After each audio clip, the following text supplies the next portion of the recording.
Ben, Vigo bate marcas e consolídase como gran porto base de cruceiros de gran calado. Hoxe embarcan máis de 1.700 pasaxeiros no Marella Discovery que parte, que sorte, esta noite rumbo Caribe.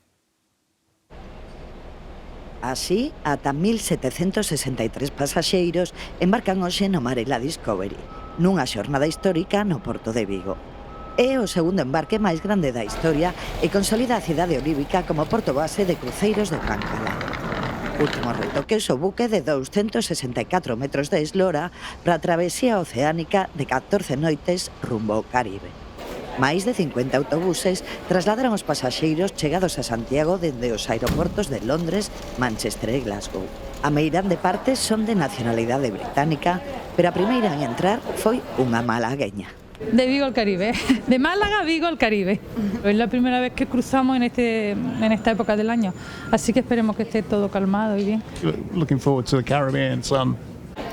Aínda acaban de chegar, pero as sensacións son moi boas. Never been to Vigo. We're from England, Wakefield area. Yeah, really excited to be here, aren't we?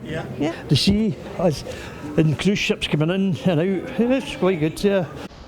Malia que parten ás 10 da noite, algúns intentarán apurar a tarde para ver as luces de Vigo, das que moitos xa escoitaron falar e mesmo algúns tiveron ocasión de ver. They're going to look amazing, especially tonight when they all light up and it gets dark. That's going to look fabulous. Hemos estado por Vigo, llevamos aquí 2 días y la verdad es que nos ha gustado bastante. Yeah, we were going to. Yeah, somebody mentioned them that they were the best in Spain. Yes, I have heard about the lights. They're supposed to be spectacular, so yeah, looking forward to them. Just hope the weather stays good.